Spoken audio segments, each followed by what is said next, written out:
আজকের ভিডিওর টপিক হচ্ছে ক্লার্কশিপের ডেসক্রিপটিভ নিয়ে যেহেতু আমরা আলোচনা করব, তো শুরুটা করছি একটা কোটেশন দিয়ে। বিশ্বাসে মেলায় বস্তু, তর্কে বহুদূর। বিশ্বাস নিয়ে যদি তুমি তোমার সেরাটা দাও, অবশ্যই তুমি সফল হবে। তোমরা নিশ্চয়ই খুব ভালো পরীক্ষা দিয়েছো। এরপরে তোমাদের যে পদক্ষেপটা হবে সেটা ডেসক্রিপটিভের দিকে। ডেসক্রিপটিভের জন্য তোমাদেরকে তৈরি হতে হবে, যেখানে দুটো পার্ট থাকে। একটা পার্ট হচ্ছে ইংলিশ, আর একটা পার্ট হচ্ছে বাংলা।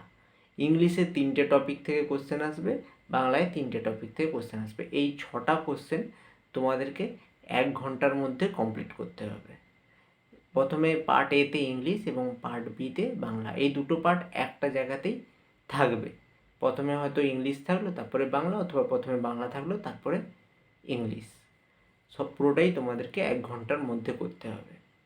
ইংলিশের ক্ষেত্রে কি কি আসবে? ইংলিশের ক্ষেত্রে রিপোর্টিং একটা আসবে, দ্বিতীয়তে আসবে একটা প্রেসি বা সারাংশ লিখতে দেবে, আর 3 নম্বর হচ্ছে বাংলা থেকে ইংলিশ।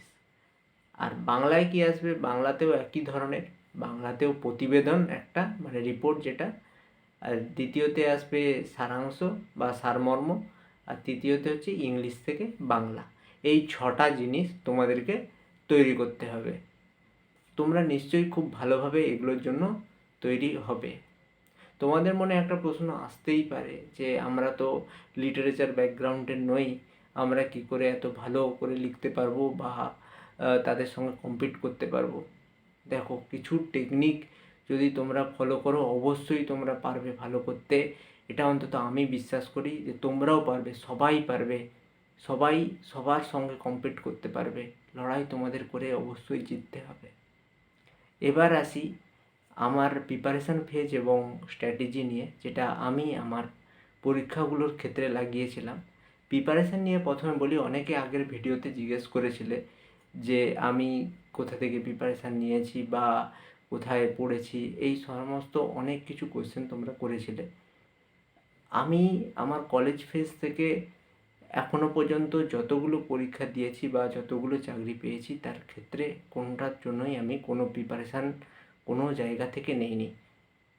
আমি যতটা করেছি নিজে বই কিনে বা 10 বা 12-এর পর থেকে যা পড়েছি, যা শিখেছি, তার ভিত্তিতেই।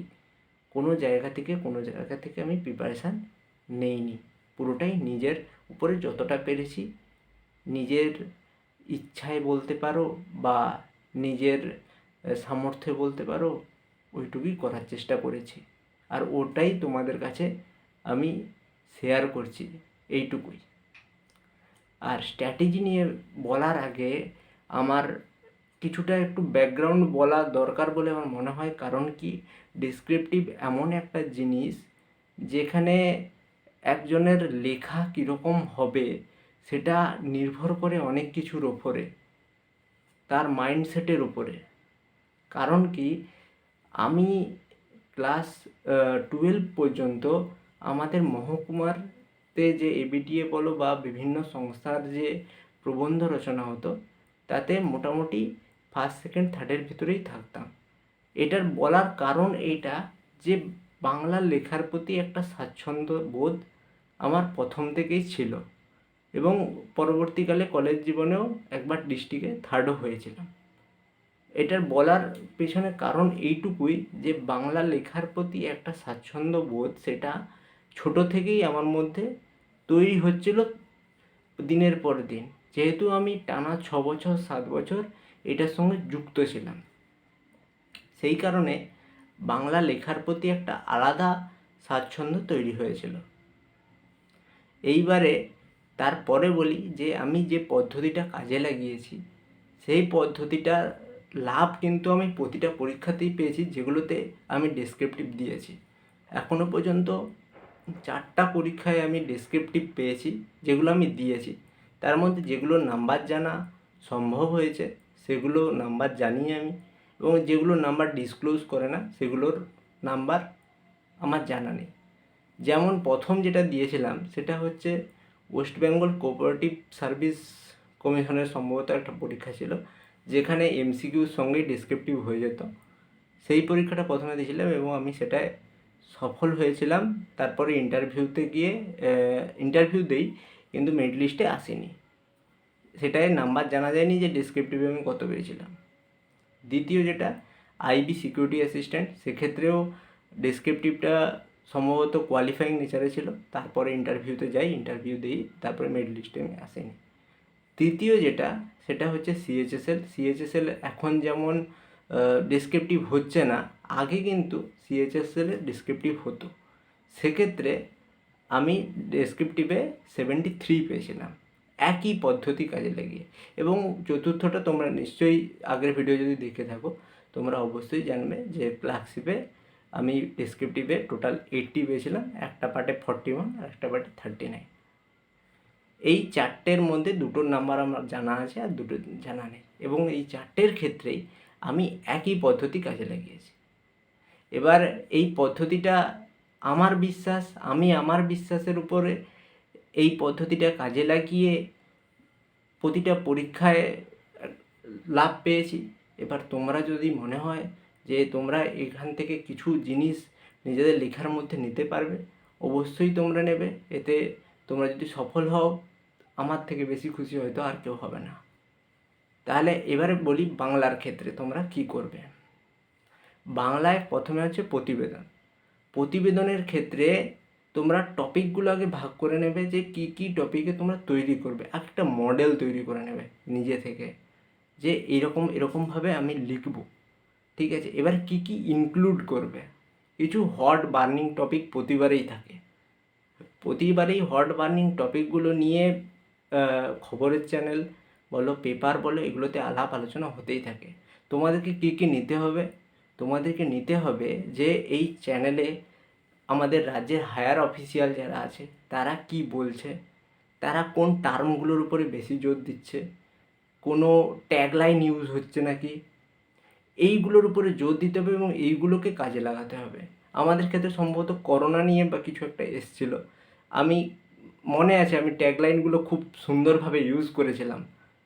মানে লেখার পরে আমি নিজে বুঝতে পারছিলাম যে আমি অন্তত খবরগুলো খুব ভালো মতো শুনেছি।